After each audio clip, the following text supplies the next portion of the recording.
حضرت شہربانو، حضرت زین العابدین اور حضرت زینب سلام اللہ علیہم، ان تینوں کو ایک اونٹ پہ باندھا گیا اور باقی اونٹوں پہ باقی سادات کو، حضور کی شہزادیوں کو باندھا گیا، رسیوں میں جکڑا گیا اور اونٹوں پہ باندھ کر کے کوفے کی جانب آگے آگے شہیدوں کے سر چل رہے ہیں اور پیچھے یہ قافلہ چل رہا ہے۔ اور جب یہ قافلہ وہاں سے گزرا جہاں لاشیں پڑی تھیں، امام زین العابدین 14 سال کے تھے اور بیمار تھے اور ان کا حوصلہ نہ ہوا، وہاں غشی ان کے اوپر آنے لگی اور وہ منظر ابن کثیر نے، باقی لوگوں سب نے لکھا ہے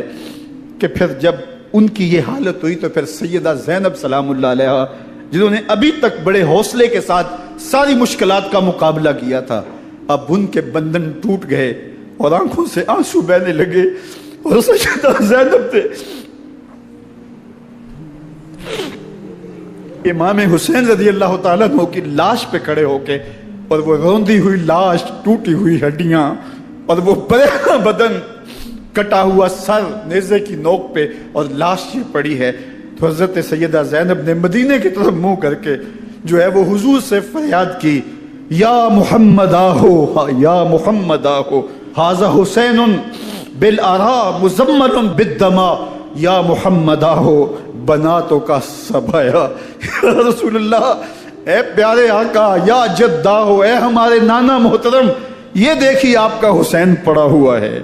بدن سے کپڑے اتار لیے گئے، خاک ہوائیں اڑا رہی ہیں اور اس کے اوپر چادر جو ہے وہ مٹی کی پڑ گئی ہے، حضور آپ کی اولاد کاٹ دی گئی، اور پھر کہا بناتوں کا سبایا، حضور دیکھیے آپ کی بیٹیوں کے ہاتھ باندھ دیے گئے ہیں، اونٹوں پہ کس دیا گیا ہے، سر شہیدہ آگے آگے چل رہے ہیں اور حضرت سیدنا امام حسین کا آگے آگے سر ہے۔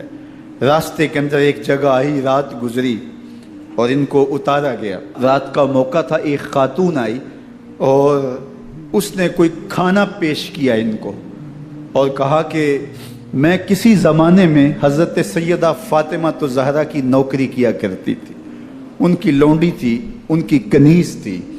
اور آج مجھے پتہ چلا کہ آپ لوگ گزر رہے ہیں تو میں نے کہا کہ میں اپنی مخدومہ کے خاندان کی خدمت کروں۔ اور پھر اس نے کہا کہ اس وقت سیدہ کی گود میں ایک 6-7 ماہ کی بچی تھی جس کو زینب کہا کرتے تھے، تو سیدہ زینب نے کہا کہ اماں اگر پہچانتی ہو تو وہ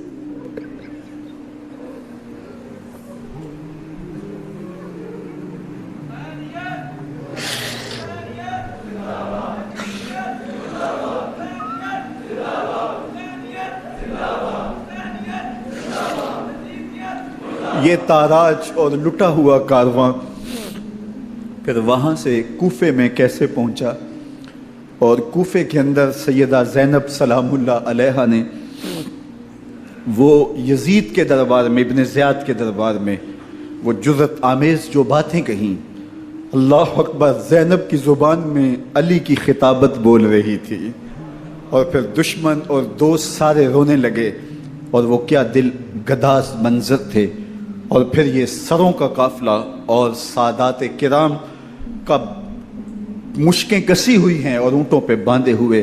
ان کو وہاں سے پھر قادسیہ اور قادسیہ سے پھر دمشق یزید کے دربار میں پہنچایا گیا،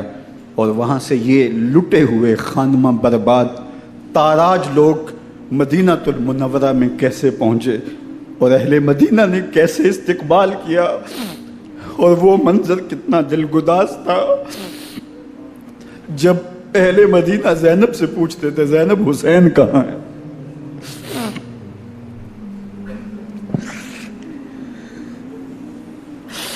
بے مروت بے وفا تیرا بھی کیا افسانہ ہے، جس نے اپنی ہی شمع کو گل کیا تو وہ پروانہ ہے۔ اپنے پیغمبر کے شہزادوں کو اور اپنے پیغمبر کی شہزادیوں کو جو دکھ اس امت نے دیے، یہ کائنات کی ایک انوکھی داستان ہے۔ اللہ ہمیں اسوہ شبیری پہ عمل کی توفیق عطا کرے اور ان کے نقوش پاک کی برکتیں دے، اہل بیت کی محبت ہماری روحوں میں جذب کر دے، اور جس عظیمت کے ساتھ، جس حوصلے کے ساتھ انہوں نے دکھوں کو جھیلا، جو دہکتی آگ کے شعلوں پہ سویا وہ حسین، جو جواں بیٹے کی میت پر نہ رویا وہ حسین، جس نے سب کچھ کھو کے کچھ نہ کھویا وہ حسین، مرتبہ اسلام کا جس نے دوبالا کر دیا، خون نے جس کے دو عالم میں اجالا کر دیا، جو کہ سوزے غم کو سانچے میں خوشی کے ڈھال کے مسکرایا موت کی آنکھوں میں آنکھیں ڈال کے۔ اے حسین ابن علی تم پر سلام، نازش آل نبی تم پر سلام۔ ذرا میرے ساتھ یہ پڑھ لیجئے، اے حسین ابن علی تم پر سلام، نازش آل نبی تم پر سلام، تم پہ لاکھوں رحمتیں لاکھوں سلام، اے شہیدان محبت کے امام،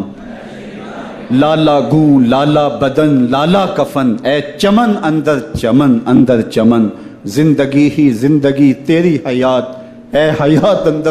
اندر حیات، افتخار ملت بیضا ہے تو، رب کعبہ کی قسم یکتا ہے تو، فخر کا دل میں دریچہ باز کرنا چاہیے، جن کا تو آقا ہے ان کو ناز کرنا چاہیے۔ وآخر دعوانا ان الحمدللہ رب العالمین۔ ہمارے اس چینل تاریخ قرآن کو ضرور سبسکرائب کریں تاکہ ہمارے ہر نئے آنے والی ویڈیو آپ کو جلد پہنچ سکے۔